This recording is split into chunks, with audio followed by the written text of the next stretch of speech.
Hello and welcome to the St. Andrews Society of Los Angeles podcast. Each episode will bring you the latest news from the St. Andrews Society of Los Angeles, as well as fascinating interviews with entertainment personalities, government leaders, and community advocates.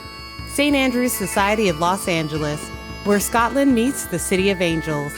Let's get started.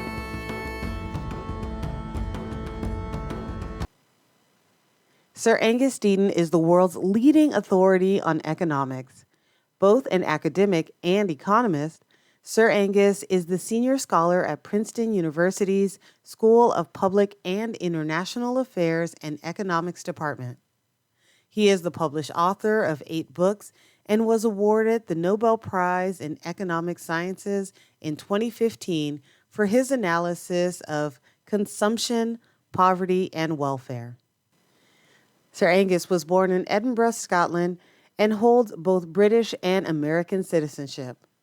He earned his first degrees from Cambridge University and holds honorary degrees from the University of St. Andrews, USC, the University of Edinburgh, the University of Rome, and many others the world over.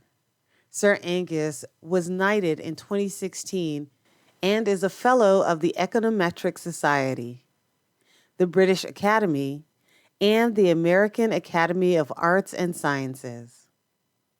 Our guest co-host today is Charles Hay. Charles is a St. Andrews Society board member who has degrees from the University of Edinburgh, Wharton, and Georgia State, and has had a long-standing career in federal law enforcement. Please welcome both Sir Angus Deaton and Charles Hay. Good afternoon, Sir Angus. I trust you're well. I look forward to meeting with you for a while. It is an honor, sir, a tremendous honor. So, Sir Angus, how did a young lad from Scotland become an economist? A sort of chapter of accidents, I think. Nothing very deliberate. I doubt if I knew what an economist was. And, nowadays, even though Adam Smith is much celebrated in Scotland, that was not the case then. There was a statue to David Hume, for instance, but nothing to Adam Smith. And we were not taught in school in Scotland, we were taught about these great Scottish heroes who invented television and all these other things, but never anything about economics. So I was a mathematician as a schoolboy, and I think I did that at Fettes because I could do it in a very short amount of time. And that left me free to do the things I like to do, which was sports and but particularly English. And I had very good teachers who helped me learn how to write, and that was important for me. And you can't grow up in Scotland without having an acute sense of history all around you. So I was really a mathematician who was interested in writing and in history.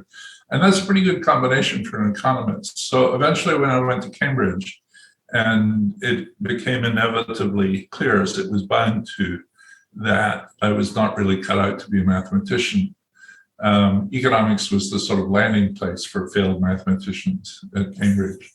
And so I said, what should I do? And they said, well, you could leave. And I thought, well, I'd be quite happy to do that, but I think my dad would be extremely unhappy. And I said, what's the option? He said, there's only one option for people like you. It's called economics. So when I started doing that, it was like a duck to water. I really liked it. Excellent. In your Nobel lecture, you mentioned an insight you had while grocery shopping as a young father, which led to your 1977 paper on involuntary saving through unanticipated inflation. For me, this is an example of Scott's practicality. Would you tell us how that insight came about and what were its implications for modeling savings and consumption behavior? Right. I'm glad you don't think of it as an example of Scots people being mean, which we're always being accused of, though it's not true, actually. We're happy to save money for other people as well as to save money for ourselves. So it's a sort of altruistic meanness. We hate to spend money unnecessarily. So when I was a young father in Cambridge in the early 70s, and inflation was just getting going then. I mean, the government had sort of lost control of prices. And, it was tough, as it is now, as prices are rising. And we didn't have very much money. And, we'd drive to the edge of town to the big supermarket, and we liked coffee. And I remember the price of coffee being much higher than it was last time I was there. And so we didn't buy the coffee. We said, we'll come back when coffee's cheaper. And then, of course, when we came back, we realized that everything had gotten more expensive.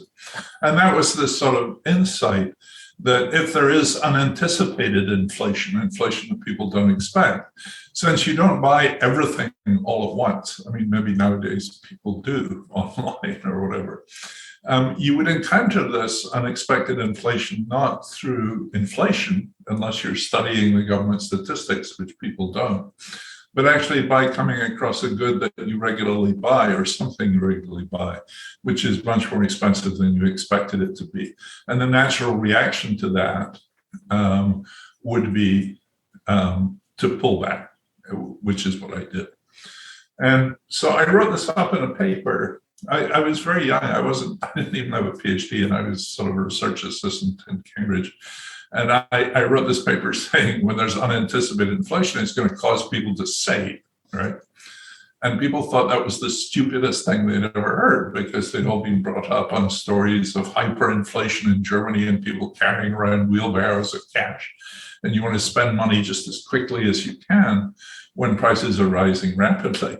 And to suggest that this might cause saving seemed outrageous until the data came in. There was a huge increase in saving at the time of the unanticipated inflation.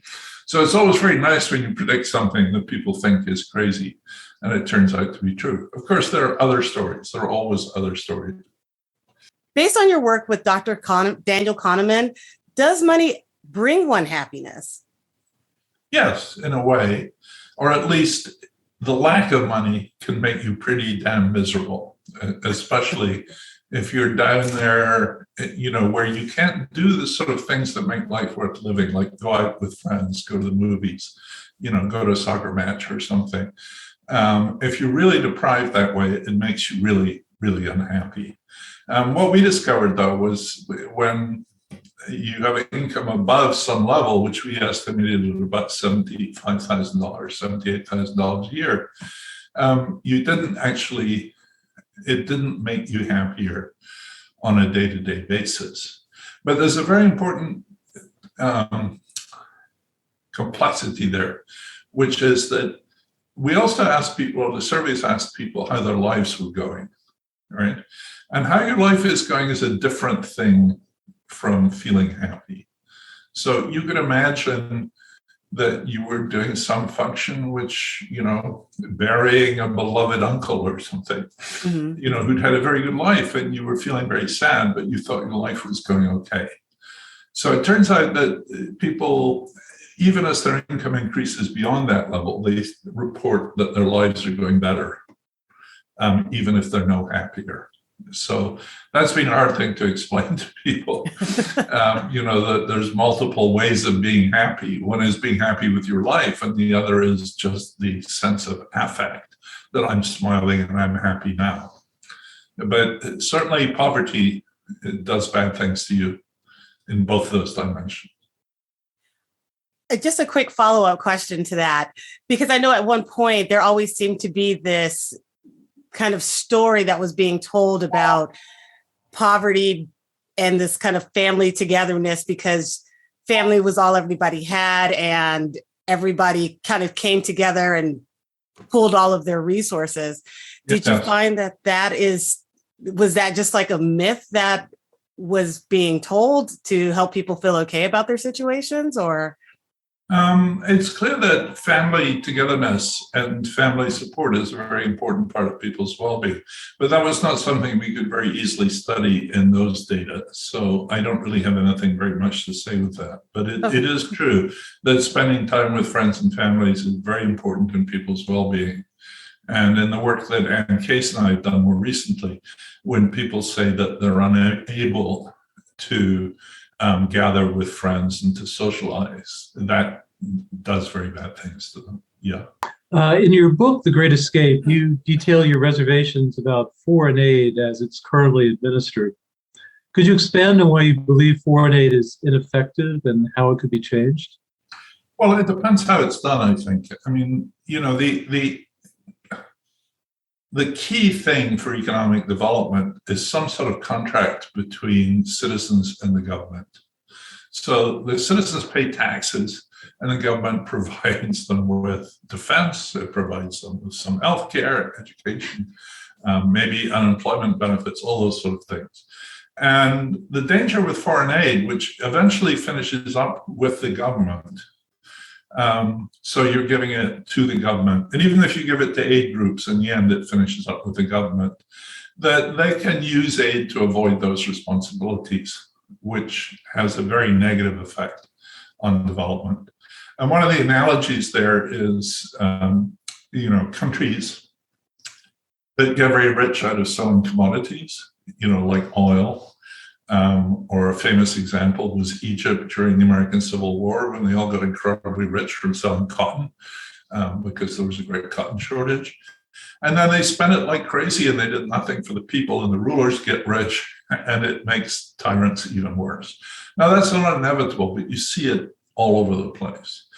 So, a lot of these people are really suffering, but if you take their government away from them, and some of these governments are not particularly nice governments at the best of times, then you're going to be hurting them rather than helping them, which is what you'd like to do.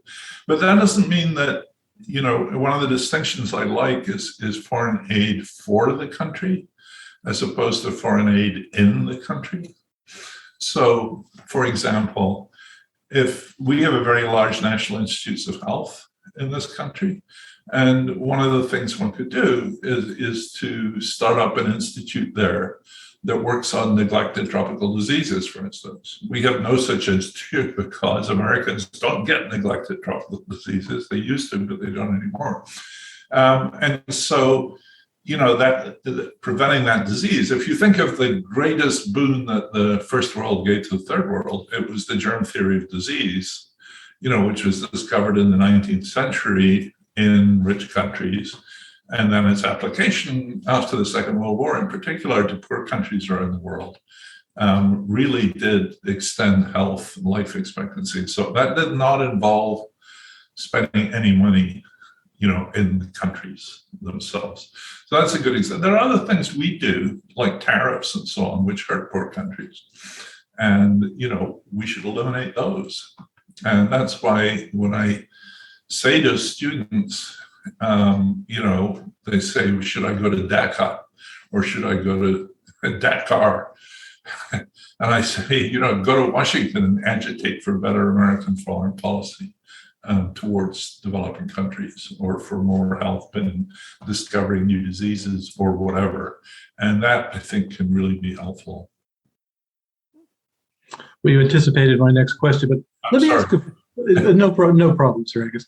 Let me ask a follow-up question. In the book, The Great Escape, you advocate sending in consultants rather than direct monetary aid.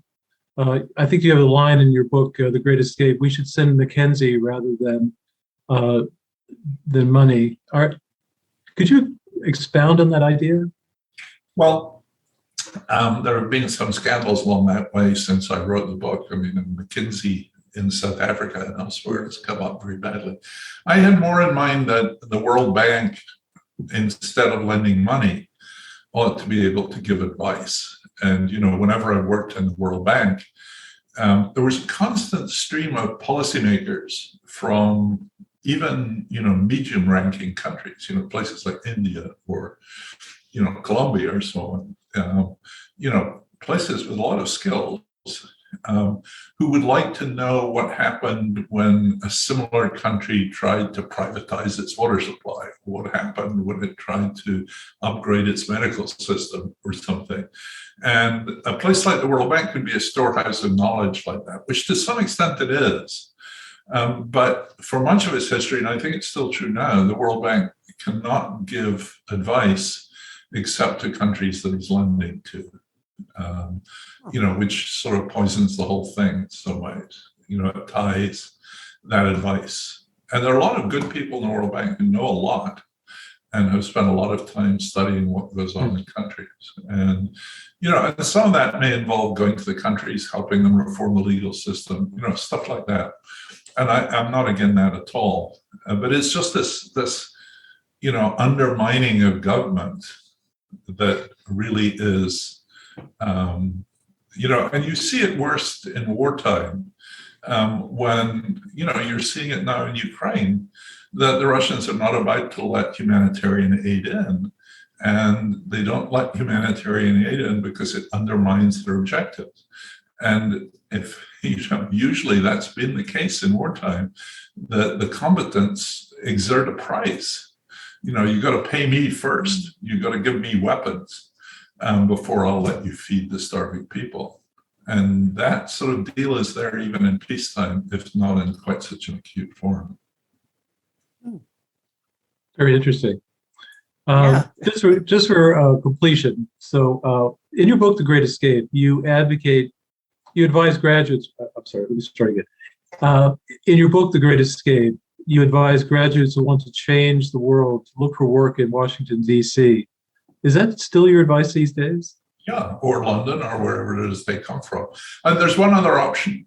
I have some very dedicated students here, or have had over the years in the Woodrow Wilson School, and people will come to me and say, well, I really want to help. And I say, well, why don't you go and marry a Rwandan coffee farmer and become a Rwandan citizen and agitate from inside, But then you have the status to work within the country to improve things, which you don't have if you're, a Princeton student who grew up in Detroit and is an American citizen.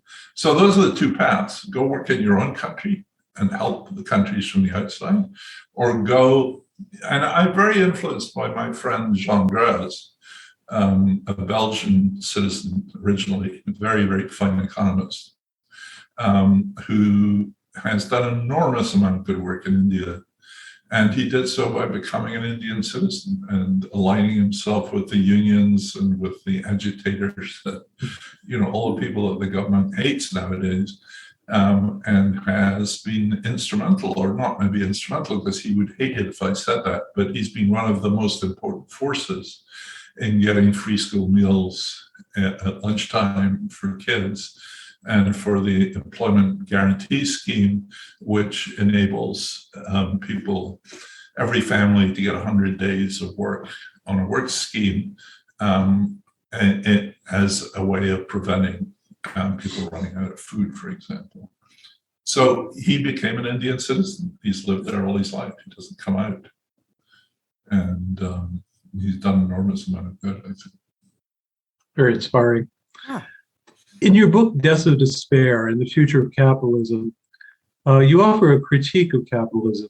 In your opinion, how must capitalism be reformed to counter its tendency to rent-seeking and upward redistribution of wealth? And let me add a little codicil.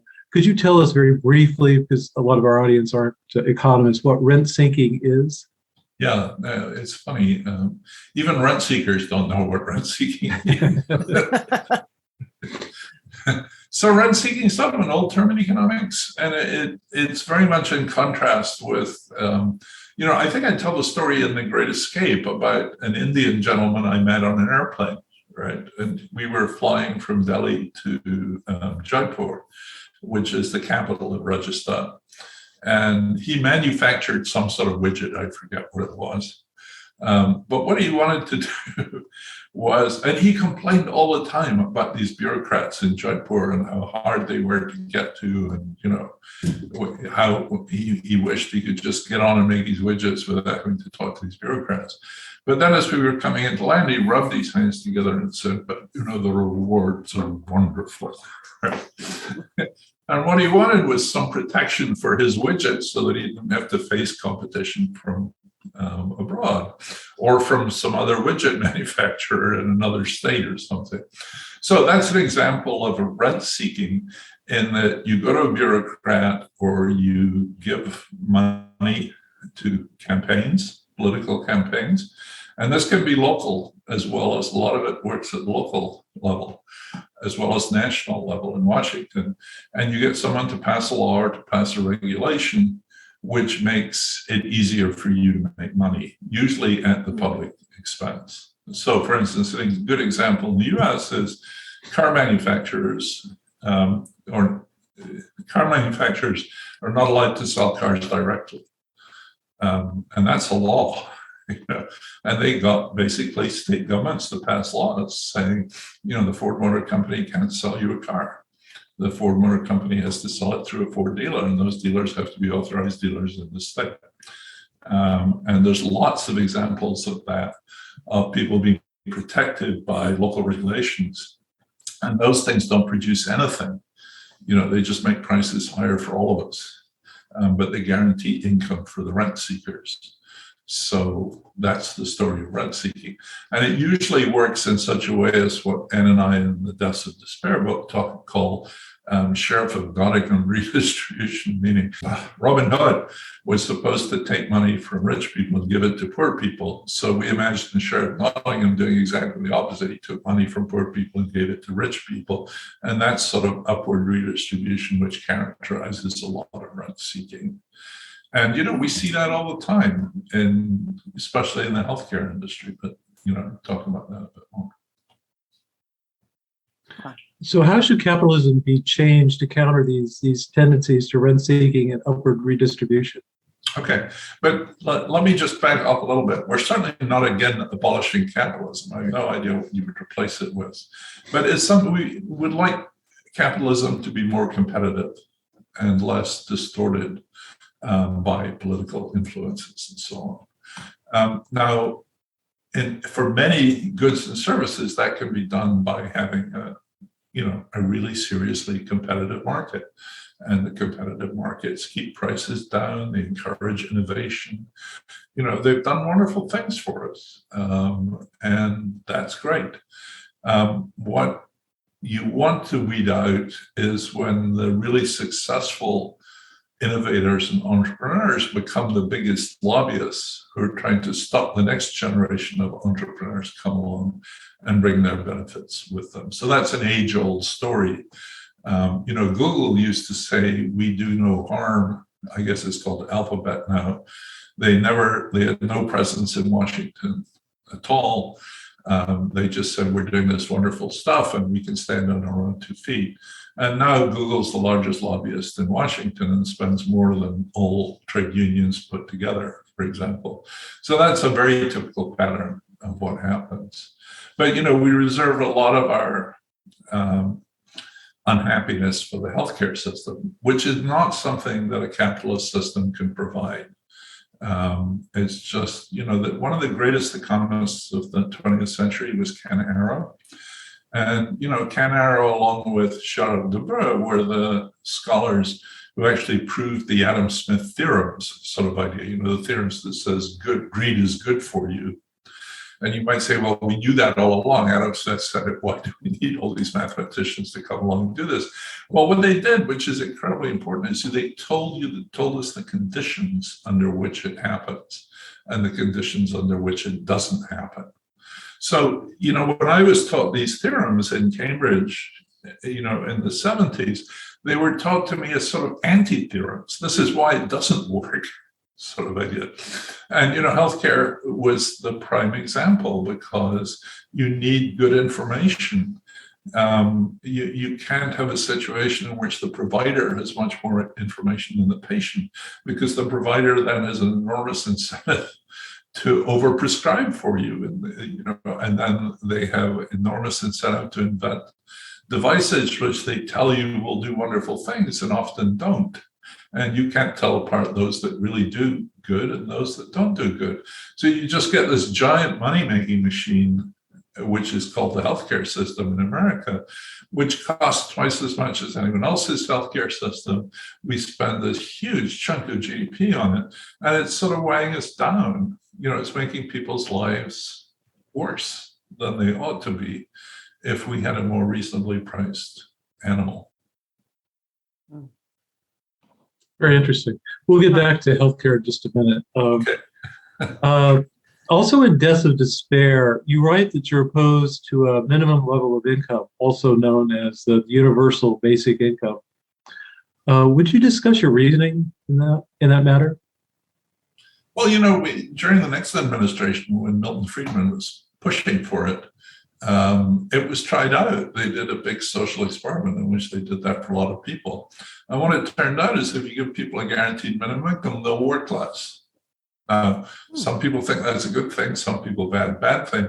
But you go to Washington and you tell the politicians that we want to give people a uniform basic income so that they can stay home and watch television and play video games, it's dead. And that's what happened in Washington in the Nixon administration.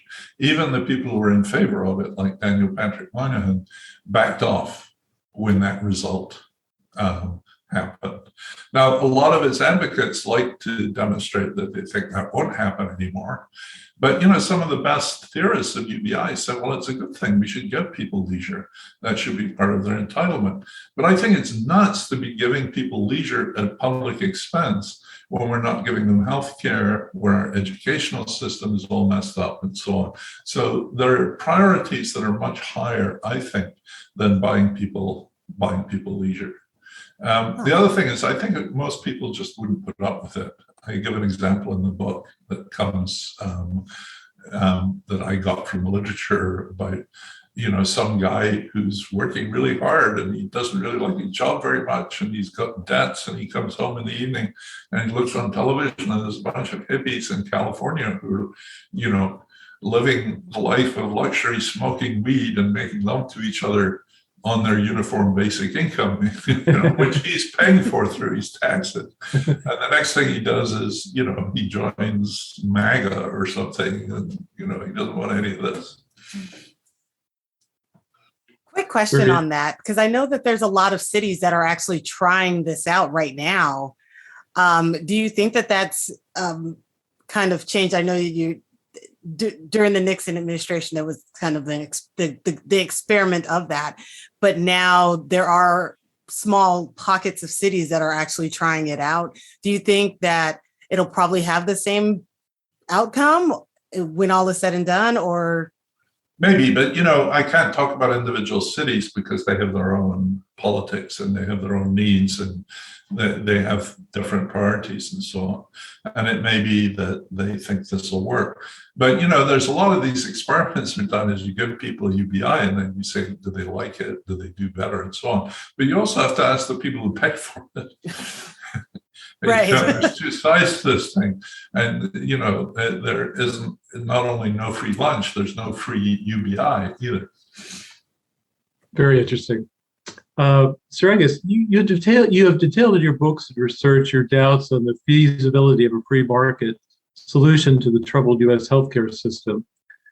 In your opinion, how should healthcare change in the United States? Well, I think there's two characteristics that you have to have for any healthcare system that will be functional. And a lot of people don't like to hear this, but I think that it's given, what Arrow proved in our experience ever since. You've got to have universal coverage, which means, like in Britain, you're enrolled at birth, essentially. With your birth certificate comes a national health insurance card. I think I still have my British one, actually, with my number on it. So I was in the healthcare system from birth. And the second thing you need is price control. And without price control, the usual market things that keep prices down are just not going to work in healthcare, because I have no way of judging the quality of a provider or the quality of a service and the quality of a machine. And that if you don't have price control, then there's just unlimited amount of money that you're going to get charged for this. And that's sort of what's happened in the US. Now, to have price control, you probably have to have a single payer system or something like, but it doesn't have to be single payer. I mean, if you look at the way the Swiss do it or the Dutch do it, Britain is not the only way of doing this. So you can have insurance companies, you can have some decentralization, you can have various varieties of this, but any other model right now would be better than what we have here because it's killing us. I mean, it's bankrupting us. And in the book, we talk about how, it's gutting the labor market because employers are not going to hire low-wage workers if they have to pay, $10,000 or $20,000 a year to cover their healthcare costs. As a follow-up on that point, in your book, Deaths of Despair, you mention a British institution called NICE. Yes. Could you tell us what NICE is and discuss how it works in the British healthcare system? Yeah, I mean, it's a form of price control, effectively. That's not the way we would put it. But what it does is it examines new drugs or new procedures. Are hip replacements a good idea? Is this new antihypertensive drug a good idea? And, it's not a perfect procedure, but they look at all the evidence on how this works, whether it's effective or not, what it costs, and the benefits. And they have some rules which you can attack from a philosophical perspective every which way. But nevertheless, they will say this is too expensive to be recommended. This is going to cost $1,000 a month to give to someone, and it's only going to give them a few days more extra life or things like that.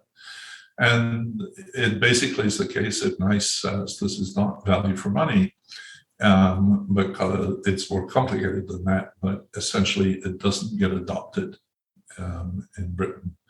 And there used to be an Office of Technology Assessment here in the US, which was killed by Newt Gingrich. And the pharma companies and the device manufacturers here would fight to the death to prevent any sort of similar institution existing here. And the NICE in Britain was under somewhat similar attack. There was a case very early on when one of the pharma executives stormed into 10 Downing Street and said, "You got to close this thing down." I think Tony Blair was prime minister at that point. I'm going to take my pharma company and my 20,000 employees somewhere else. And Tony Blair just told him to get the hell out of its office. Very interesting. In Deaths of Despair, you write that Brexit has exposed social divisions in the UK that has led to an uptick in deaths from suicide, alcoholism, and drug addiction, the so-called deaths of despair, not too dissimilar from that which you found present in the United States. You also state that the increase in deaths of despair is especially acute in Scotland. Would you share with us your findings and insights regarding deaths of despair in Scotland? Yeah, I'm not quite sure that I hope I didn't say that Brexit caused deaths of despair. I mean, No. Brexit and deaths of despair are two consequences of the same bad things that are going on, which is that for a large segment of the population, they're neglected. They feel like they don't play any part in national life. The political parties don't represent them anymore. And there's a group of people, cosmopolitan elites who live in London, spend half their time jetting around Europe. And for them, nothing like this is happening. And they want to rein that in. And it's among those same people in the US where we studied this much more, that there's this sense that the community supports, which used to support working class life, have crumbled, and suicide tends to go with that. The rates in England, at least, are nothing like the rates in the US. The only place in the world where the rates are similar to the rates in the US is Scotland. And in Scotland, I don't think anyone knows quite why.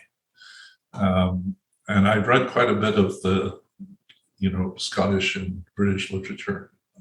Scotland's been known as the sick man of Europe for a very, very long time. There have been studies that look at Glasgow versus, say, Manchester and Liverpool. Manchester and Liverpool used to be basket cases in the same way that, they lost a lot of industry. They used to be there. But the big difference in Glasgow compared to those two places is suicides and drug overdoses and alcoholic liver disease. The drugs in Scotland are different from the drugs here. They're mostly methamphetamines, but with some heroin, I guess. Train spotting was heroin. I don't know.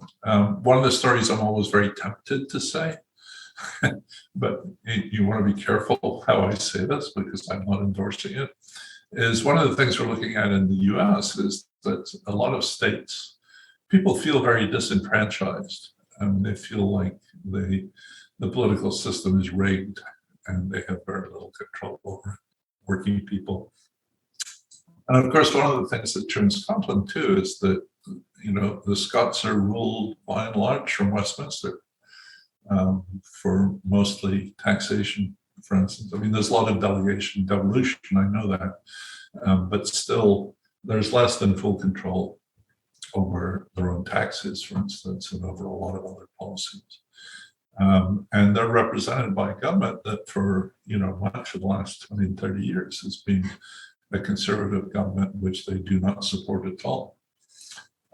And so there's that sense there too, that, they have very little political voice, and that would be added to, the destruction of a lot of industry and things that's happened there.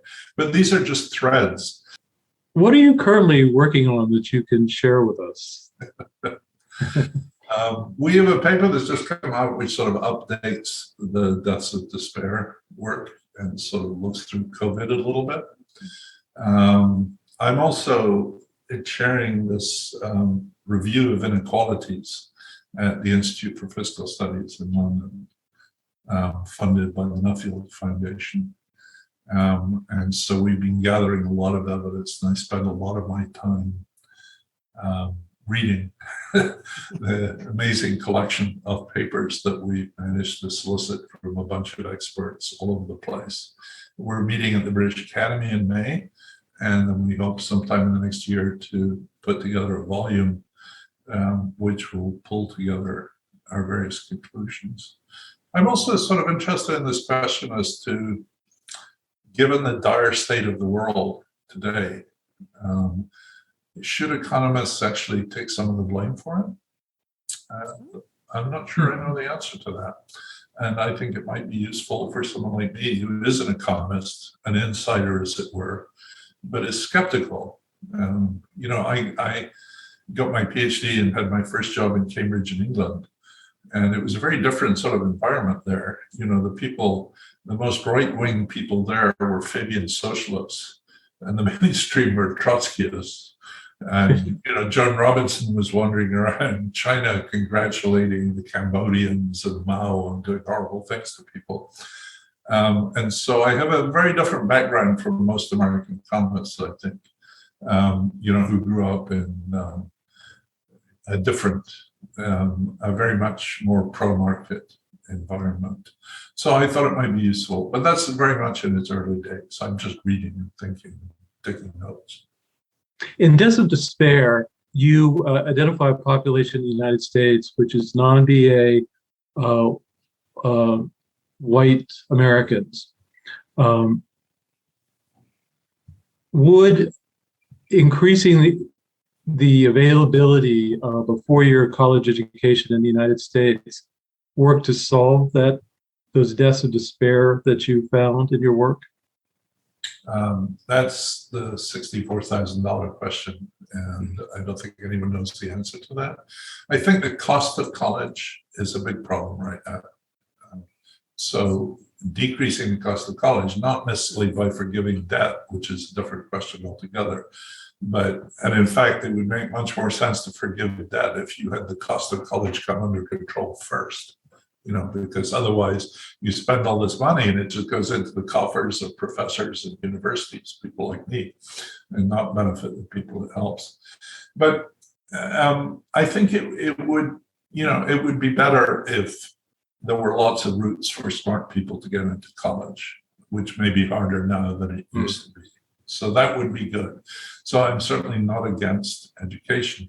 Also, the returns have gotten to be enormous. So, the average salary difference between people with a BA and without is about 90% now, which is just extraordinary difference. But I don't think, I think the problem here is not that having a BA saves you or not. It's not because of, being better educated makes you healthier. What being better educated means is you don't have to deal with the American labor market as it is these days. And, that's not a direct effect of education. It's more a question of how American society these days is treating people who don't have a BA, and the lack of roots in America for people who don't want to get a 4-year BA to make a good life for themselves. And some of that is failings of our educational system, before college. But some of it is just that we've valorized this in a way that I don't think is really necessary, that other countries have not done to the same extent. It's sort of like you're a disgrace if you don't have a BA. And that's terrible because 2/3 of the population don't have BA. So what do you miss most about the UK and particularly Scotland? I was thinking about that. Of course, when I think back, a lot of what I'm missing is my own youth. When I think about being in Scotland, I was a much younger man than I am now. And when my parents moved from Edinburgh to the Scottish borders when I was 9, the ability to run around in the countryside, and to go fishing and roam in the woods was huge, and I really do miss that. The East Coast of the United States is covered in trees. There are no views. It's not like, it's the opposite of Scotland. And I love the mountains and the lakes or the lochs and the rivers. I love trout fishing. And I miss the sea. That was something else I was thinking of. There's nowhere in Scotland that's more than 30 miles from the sea. And actually, I'm not much further than that here now, but the sea is not a presence in central New Jersey in the way that it is, for instance, in Edinburgh, and I really do miss that. But, Scotland's an extraordinarily beautiful place. And, I was very conscious of that, even as a child.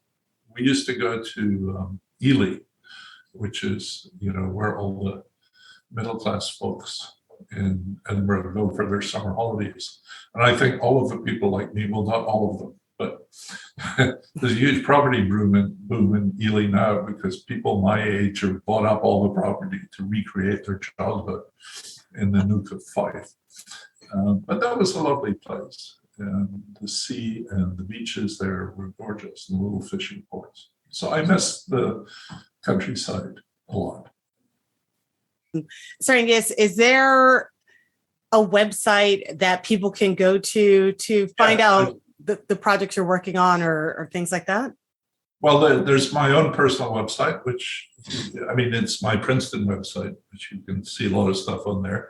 There's also a website for the book, That's of Despair. And it's not just the Princeton University Press one, but we have one. So it's at princeton.edu. And, there's a lot of information about the book there and lots of, videos and YouTube videos and stuff like that. Perfect. Thank you so much. Again, I really appreciate you taking the time out. This has been enlightening and so much fun. Yes, thank you so much. Very enlightening. Thank you so much. All right. Okay. Thank you. Bye-bye. Thank you. Bye.